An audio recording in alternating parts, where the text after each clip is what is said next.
Então vamos lá, seguindo uma linha, né, de evolução argumentativa. Primeiro aspecto é a análise topográfica, né? Ou seja, onde se encontra na Constituição a PM e Bombeiro, onde se encontram as Forças Armadas. A PM e Bombeiro estão no artigo 42, as Forças Armadas estão no artigo 142. Quando fala de inatividade, pensão da PM e Bombeiro, remete ao artigo 142. Então é lá que a gente tem que ver o que essa lei estadual específica trata.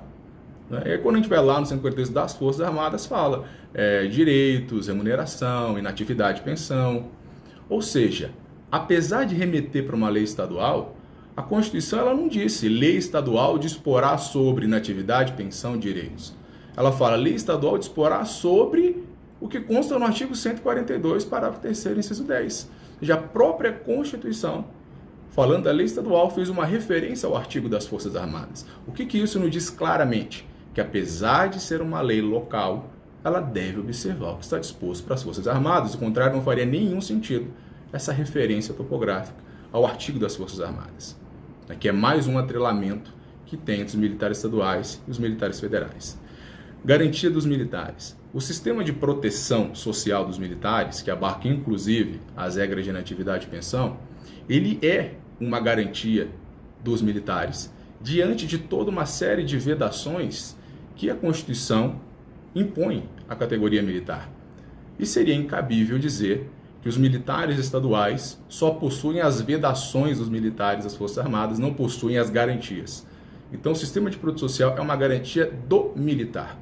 Tem uma regra apartada, diferenciada, é uma contraprestação, uma garantia do militar. E quando nós falamos de garantia, nós vamos lá para o artigo 22, inciso 21 da Constituição, que fala que a competência privativa da União, ou seja, ela tem que fazer, legislar sobre garantias dos militares dos estados. Então nós temos que é plenamente constitucional que a União edite uma lei federal tratando e padronizando o sistema de proteção social, inclusive inatividade e pensão dos militares estaduais.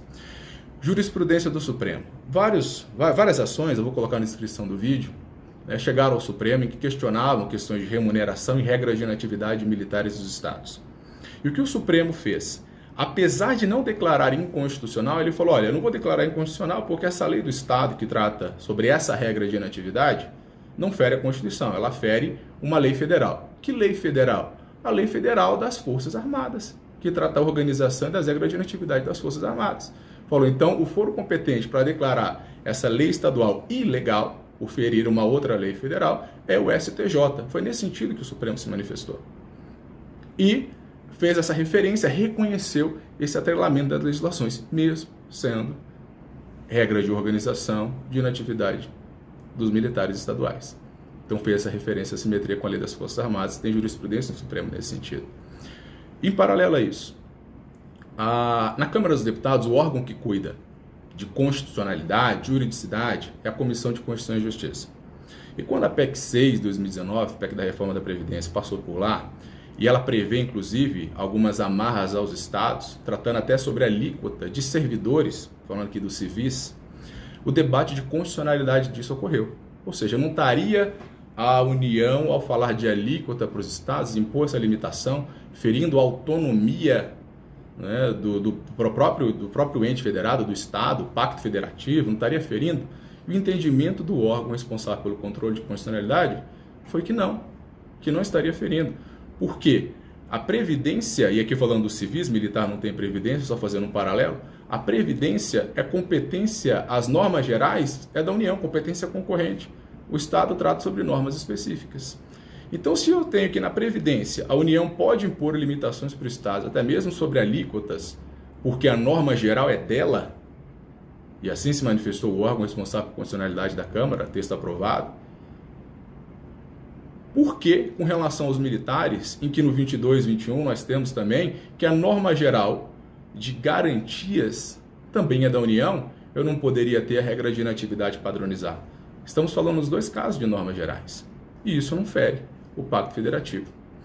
E retomando ao Supremo, e fazendo esse paralelo com os servidores, o Supremo também, nós temos decisões lá, em que ele padronizou, em que ele disse bem claro, né, que os estados que não respeitem as regras peculiares das aposentadorias especiais, ou seja, aqueles casos de periculosidade, insalubridade, deve observar o disposto na lei federal que trata sobre aposentadoria especial.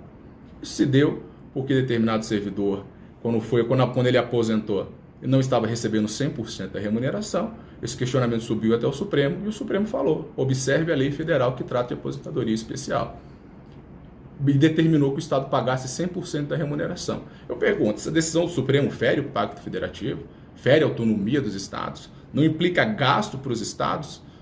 Mas o Supremo falou que a aposentadoria especial deve ser padronizada. Aí poder falar, mas militar não aposenta, ou seja, não perde o vínculo com a instituição, militar não é previdência, sistema de proteção social, que eu até explico num outro vídeo à parte, melhor esse esclarecimento. Mas aqui o que eu estou querendo traçar um paralelo. Se para o servidor civil do Estado, servidor civil da União, que nem de longe tem a mesma amarra dos militares estaduais e dos militares federais, tanto que nós temos no Exército a Inspetoria Geral das Polícias Militares, temos a situação de força auxiliar e reserva do Exército, o Exército pode mobilizar no todo ou em parte as instituições militares estaduais, nós temos uma ligação direta. Agora, se até para os servidores civis que não têm essa ligação, no casos especiais de insalubridade e periculosidade, o Supremo falou que a aposentadoria deve ser padronizada, que dirá no caso dos militares, que possui toda essa ligação e essa uniformidade, inclusive, de vedações. Muito mais. Então nós temos aqui uma vasta linha jurisprudencial do Supremo, do próprio órgão de constitucionalidade da Câmara, da análise do texto constitucional topograficamente, que deixam claro que não é inconstitucional incluir PM e bombeiro no projeto de regra de inatividade e pensão das Forças Armadas. Em paralelo a isso, o nosso senador Major Olímpio esteve com o senador Davi Alcolumbre, presidente do Senado Federal, e com uma delegação de comandantes gerais. E o compromisso registrado que o senador Davi Alcolumbre assumiu, tanto com os comandantes gerais que estavam, quanto com o senador Major Olímpio, foi de que primeiro votaria a PEC da reforma da Previdência e depois o projeto de lei com as regras de inatividade e pensão dos militares.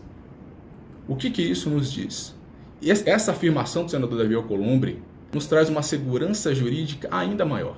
Porque até aqueles que discordem, falar assim, eu não concordo com esse argumento, que pode ter lei federal tratando sobre isso, eu acho que não, essas decisões do Supremo, essa decisão da Comissão de Constituição e Justiça, essa análise da Constituição, até esses têm que se curvar ao texto constitucional que está na iminência de ser aprovado. Que tanto foi aprovado na Câmara, na PEC 6 de 2019, da reforma da Previdência, quanto no Senado foi apresentado, já está em plenário, apresentado o texto com o relator. Lá está sendo mantida uma inclusão no artigo 22 e 21, prevendo expressamente que será competência privativa da União editar normas gerais sobre inatividade e pensão dos militares. Ou seja, nós já temos isso hoje no aspecto de garantia, mas tanto é, e criou-se no Estado uma distorção, sabe, onde cada Estado colocou uma regra diferente, virou uma bagunça, que agora está sendo especificado mais ainda. Assim como no pacote anticrime, o ministro Sérgio Moro trouxe, na legítima defesa, nos parágrafos, na verdade, exemplificações, e não novas hipóteses de excludentes, mas mais casos de exemplificações, poder reforçar o texto.